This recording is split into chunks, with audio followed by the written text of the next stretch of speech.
امریکی صدر ٹرمپ ابھی یو این جنرل اسمبلی سے خطاب کر رہے تھے. 3-4 نقطے جو ان کی تقریر تو کافی لمبی تھی, اس میں گرین انرجی کے خلاف انہوں نے کافی ٹائم لگایا ہے, لندن کے میئر کے خلاف بھی انہوں نے بولنا پسند کیا اس کے اندر. لیکن جو 3-4 نقطے ہیں وہ جنگ بند کروانے والے, جو 6-7 جنگوں کو وہ دہراتے ہیں, اس میں پاکستان اور انڈیا کو نہیں بھولے. اور آج دوبارہ انہوں نے کہا کہ میں نے پاکستان اور انڈیا کی جنگ بند کروائی.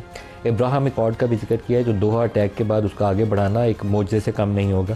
روس سے تیل خریدنے کے حوالے سے انہوں نے یورپ, چائنا اور انڈیا کا نام لے کر تنقید کی کہ یہ یوکرین وار کو فیسیلیٹیٹ کر رہا ہے انڈیا. ایرانین جو نیوکلیئر پروگرام کے اوپر اٹیک ہے, وہاں پر ایک بہت ہی مناسب طریقہ نہیں ہے وہ. ان کے جو جنرلز وغیرہ یا ان کی ملٹری لیڈرز وغیرہ جو ایران اسرائیل جنگ کے اندر جن کی شہادت ہوئی, انہوں نے کہا وہ لوگ اب اس دنیا میں نہیں ہیں. لیکن ساتھ انہوں نے بتایا کہ انہوں نے 30,000 پاؤنڈ وزنی بم گرائے 14, جس سے نیوکلیئر پروگرام ایران کا مکمل طور پر تباہ ہو گیا اور وہ دوبارہ بھی اس کی کبھی اجازت نہیں دیں گے. فلسطینی ریاست کو تسلیم کرنے کے حوالے سے ان کا جواب جو تھا وہ زیادہ سخت تھا. وہ انہوں نے کہا کہ یہ حماس کو انعام دینے کے مترادف ہوگا, اور وہاں سے جو ان کے پاس اسرائیلی قیدی ہیں ان کی رہائی کا بھی مطالبہ کیا غیر مشروط طور پر. تو آج کے پروگرام میں ان 3-4 ایشوز کو لے کر آگے بڑھیں گے. ہمارے ساتھ جو اسٹوڈیوز میں شرکا ہیں, خرم دستگیر صاحب ہیں, سینئر رہنما پی ایم ایل این سے, مصطفیٰ نواز کھوکر صاحب ہیں, سینئر سیاستدان ہیں, اور ایئر وائس مارشل اعجاز محمود صاحب ہیں, دفاعی تجزیہ نگار ہیں, اور اس کے علاوہ ڈاکٹر جمیل احمد خان فارمر ایمبیسڈر ہمارے ساتھ ہیں. سب کو پروگرام میں خوش آمدید کہتے ہیں. جنگ بند کروانے کے حوالے سے جو ان کا سٹیٹمنٹ ہے, پہلے وہی سنتے ہیں کہ ٹرمپ نے کیا بولا اور پھر گفتگو کا آغاز کرتے ہیں. دکھائیے گا جی. I ended 7 wars. This includes Cambodia and Thailand, the Congo and Rwanda, Pakistan and India, Israel and Iran, Egypt and Ethiopia, and Armenia and Azerbaijan. It included all of them. And I did it in just 7 months. And sadly, in all cases, the United Nations did not even try to help in any of them. I ended 7 wars, dealt with the leaders of each and every one of these countries, and never even received a phone call from the United Nations offering to help. وہ کہہ رہے ہیں کہ اس you N کی ضرورت کیا ہے, اس United nations کی, یہ سارا کام تو میں نے کیا, اگر ان کو لیڈرشپ چاہیے تو میں ان کو لیڈرشپ پرووائڈ کر سکتا ہوں. ابراہیم اکارڈ کے اوپر انہوں نے کیا کہا وہ بھی دکھا دیں. Now, after ending all of these wars and also earlier negotiating the Abraham Accords, which is a very big thing for which our country received no credit, never receives credit. Everyone says that I should get the Nobel Peace Prize for each one of these achievements. جی خرم صاحب آپ سے آغاز کروں گا. 2-3 درجن دفعہ ہو چکا ہے Pakistan India جنگ بند کرانے کا. آج یونائٹڈ نیشنز کے اندر جا کے بھی نہیں بھولے, وہاں پہ بھی یاد رکھا. میرا خیال تھا وہ 6-0 جو ہمارے آج کل وہ کھلاڑی نہیں کرتے 6 اور 0, وہ بھی شاید کریں گے, لیکن وہ نہیں کیا انہوں نے. نہیں, صدر ٹرمپ نے تو 7-0 کہا, 7-0 کہہ دیا ہوا, تو یہ بھی مہربانی. لیکن جو لوگ کاؤنٹ کر رہے ہیں غالباً اب یہ 41ویں دفعہ ہے کہ انہوں نے پاکستان انڈیا کی جنگ ختم کرانے کا کریڈٹ لیا ہے, اور درست کریڈٹ لیا ہے. صرف ہندوستان جو ہے وہ اپنی انا کی وجہ سے اس کو ماننے کے لیے تیار نہیں ہے.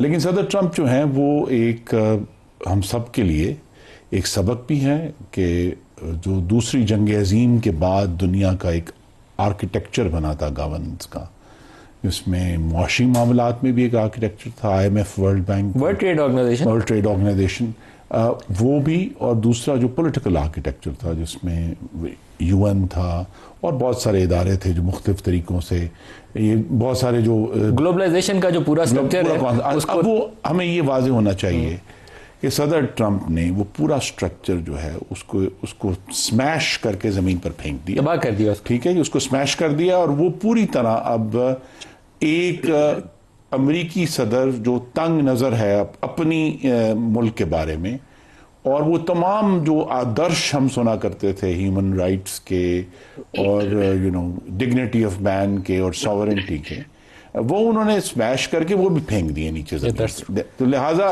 اب جو ہے وہ ایک امریکہ ایک تنگ نظر ملک ہے. اور مطلب اگر 65,000 فلسطینیوں کی شہادت کا تذکرہ نہیں کرنا انہوں نے پسند کیا. جی میں یہی کہہ رہا ہوں کہ آئی تھنک میرے لیے ذاتی طور پہ بھی اور آپ کے ناظرین کے لیے بھی, ہمیں اگر مغرب اور امریکہ کی جو اصول پسندی تھی جس کے بارے میں ہم نے کتابیں پڑھی ہیں, تعلیم حاصل کی ہے, وہ اب ہمیں فیصلہ کن طور پر وہ ختم ہو گئی ہے.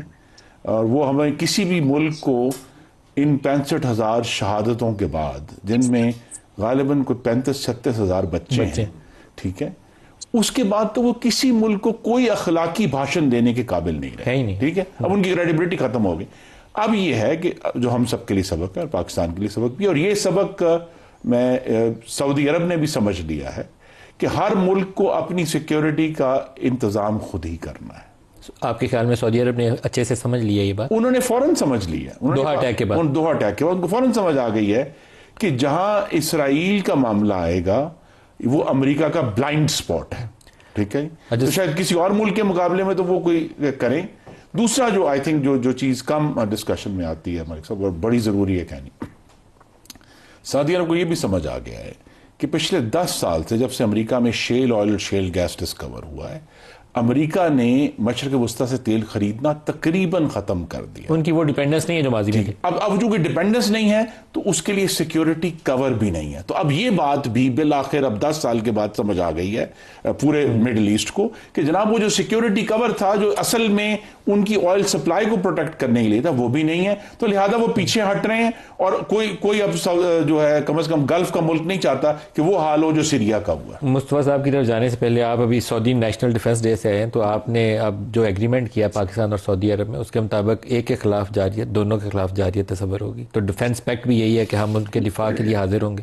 تو ان کو پھر سعودی نیشنل ڈے کے اوپر مبارکباد بھی میرے خیال میں ہم سب کی طرف سے جی ہم نے تو مبارک دی ہے. میں تو بھی ذاتی طور پر ایمبیسڈر سے گلے مل کر, تو ہماری طرف سے بھی ان کو مبارک نہیں, ان کو مبارک یہ ہے. دیکھیے اس میں ایک مبارک سے ہٹ کے جو بات اسٹریٹجک تھاٹ کی ہے کہ سعودی عرب کی جو لیڈرشپ ہے یا ولی عہد MBS جو ہیں محمد بن سلمان, انہوں نے آپ دیکھیے وقت ضائع نہیں کیا.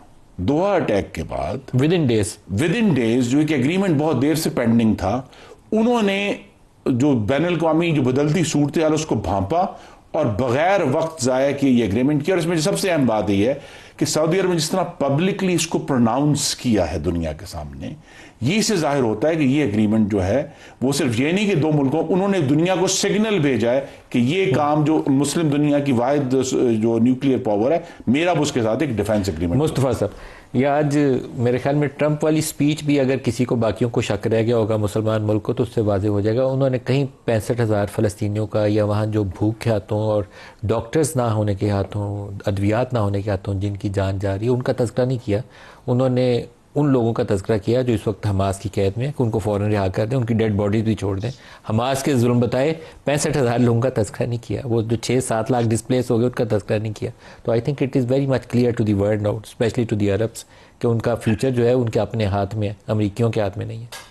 نہ صرف عرب ورلڈ بٹ جنرلی اس کو آپ ذرا انلارج کر کے دیکھ لیں کہ مسلم ورلڈ بھی آپ اس میں انکلوڈ کر لیں, اور وہ تمام ممالک کہ جو سمجھتے تھے کہ ایک انٹرنیشنل سسٹم ان کی پروٹیکشن کے لیے موجود ہے, جیسے کہ اقوام متحدہ جس کے بارے میں انہوں نے خود ایسے کلمات آج کہے کہ جس میں انہوں نے اس کی افادیت پر ہی سوالات اٹھا دیے. تو ہمارے لیے پہلے دن سے سوال تو یہی پیدا ہوتا تھا ملک صاحب کہ ہم اپنے آپ کو کیسے ٹھیک کریں, اپنے معاشروں کو کیسے بہتر کریں, اور سائنس اور علم میں کتنی ترقی حاصل کریں کہ ہم ایٹ لیسٹ ایک آنریبل ایگزسٹنس اپنی قائم رکھنے میں ممکن رہیں, قابل رہیں اس کے. یہ بھی ایک بدقسمتی ہے کہ ہم جتنے مسلمان ممالک ہیں ہماری اس طرح کی ٹیکنالوجی کی طرف, انوویشن کی طرف ہماری معیشتیں وہ اس ڈائریکشن میں فوکسڈ ہی نہیں ہیں.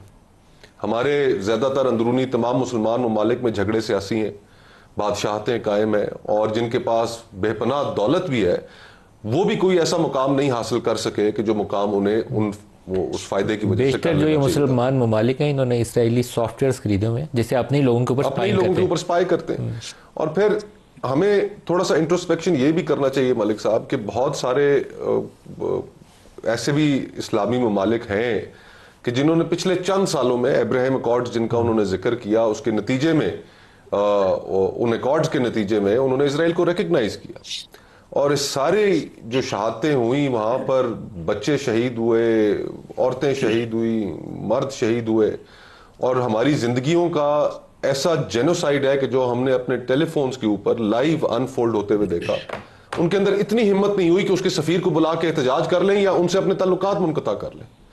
تو ہمیں ایسی دنیا میں اب یہ جو ریالٹی ہے جو ایمرج ہو کے ہمارے سامنے آئی ہے, کم از کم پاکستان کے پوائنٹ آف ویو سے, اور دیگر ممالک کے اوپر بھی یہ ریالٹی جو سعودی ڈیفنس پیکٹ بھی اسی کا ایک مظہر ہے کہ اب وہ جس طرح ہابز ایک فلاسفر تھا نا, اس نے کہا کہ پرانے وقتوں میں جو زندگی تھی وہ ناسٹی, شارٹ اور بروٹش ہوا کرتی تھی. آج ہم اسی دنیا کی جانب چلے گئے ہیں کہ جو شارٹ تو شاید نہ ہو لیکن ناسٹی اور بروٹش ضرور ہو گئی ہے, کہ جس کے اندر اگر کسی ملک کو اپنا تحفظ کرنا ہے تو اس کی سب سے بڑی تحفظ کی جو گارنٹی ہے وہ نیوکلیئر کیپیبلٹی ہو گئی ہے. اب جن ممالک کے پاس نیوکلیئر ہے وہ اپنی امبریلا ایکسٹینڈ کر کے یا اپنی بچت کر سکتے ہیں. ہمارے سامنے اگزامپل ہے سیریا کی, گولان ہائٹس لے گیا وہ, ایجپٹ اور جارڈن بارڈر پہ بیٹھے ہیں, بات تک نہیں کر سکے.